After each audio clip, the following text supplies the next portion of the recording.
Hey everyone, Alyssa here at Sipkens Nurseries, and it feels like we have to be really creative these days on different ways to reach out and connect with people while physically apart.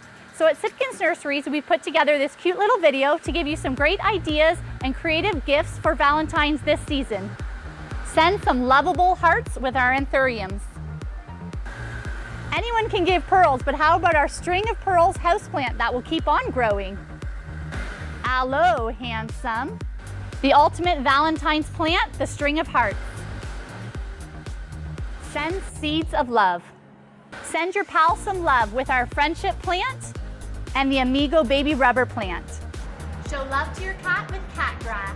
Let Cupid's arrow fly with our arrowhead vine. Cacti say, baby, I'm stuck on you. Say, I love spending time with you. From all of us at Sipkens Nurseries, we hope your Valentine's Day is sweet and succulent.